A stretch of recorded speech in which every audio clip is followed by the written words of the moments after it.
Thanks very much. I want to raise the issue of people with concessionary tickets who previously were on a school bus and are no longer, because of your announcement, or the effect of your announcement, able to avail of that. I specifically want to raise a place called Whitegate in County Clare. It's the last village in Clare before you reach the Galway border at the east of the county on the Shannon. The nearest school, secondary school, is Scariff. According to some of your department's calculations, the nearest secondary school is Woodford.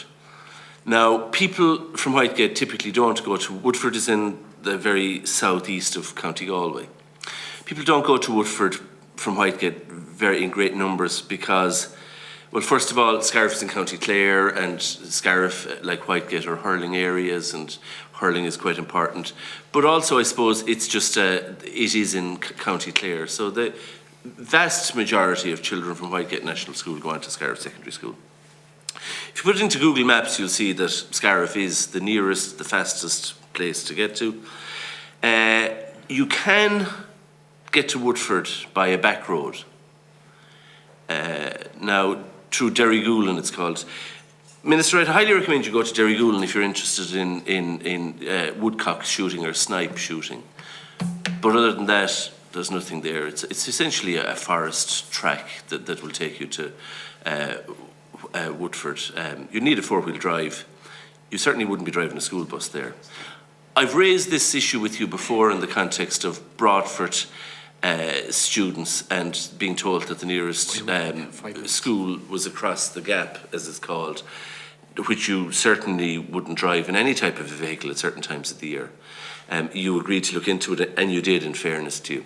Now, I just want you to look into Whitegate and the school bus, but the general phenomenon of there seems to be an attempt by some in your department to find, and of course Ireland's full of roads because the British Crown Forces, which we're viewing differently, you know, as time moves on, they built loads of roads in Ireland. I mean, we've more roads in Ireland than any other country in Western Europe, for a variety of military as well as socio-economic reasons.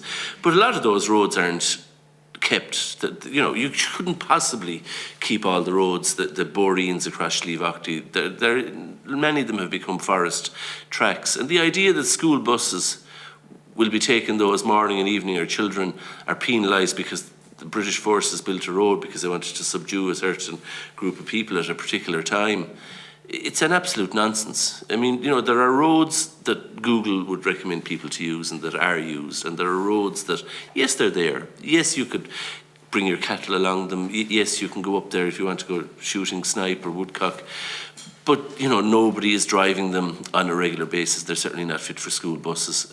And, you know, I think your department needs to get real about that it's almost like a desperate attempt to find a road somewhere, anywhere, that will be able to take people. So I want you to look at Whitegate. But the broader issue of these roads being identified as being, well, it's faster if you take this road, when in fact it might take an extra half an hour. It might be shorter in theory, but it might take you an extra half an hour. I don't know, Minister, if you wish to reply or if you can. Yeah, thanks very much, Deputy. Look, in relation to the specific instance that you raised, can certainly take a look at that. Look, I can't give you any definitive answer on that, okay? In terms of the broader scope, I suppose, around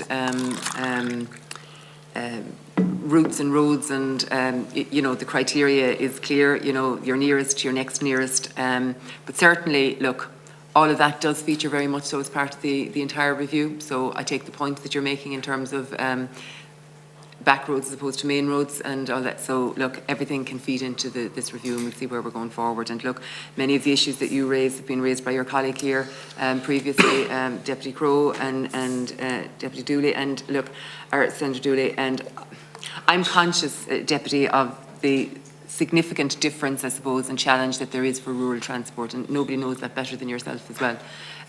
So the purpose of the review is to ensure that we have a system in place that is doing all that we can to ensure that the maximum number of children and young people are availing of, you know, a transport system from not just from an economic point of view, but also from a climate action point of view, for an accessibility point of view. So there is a strong body of work underway at the moment, recognising that there are new opportunities to do things differently. That review is completing in the next short while, and we will take it from there. But I do appreciate your ongoing interest. It's the issue of concessionary, that they got concessionary tickets that was no problem with previously. Thank you.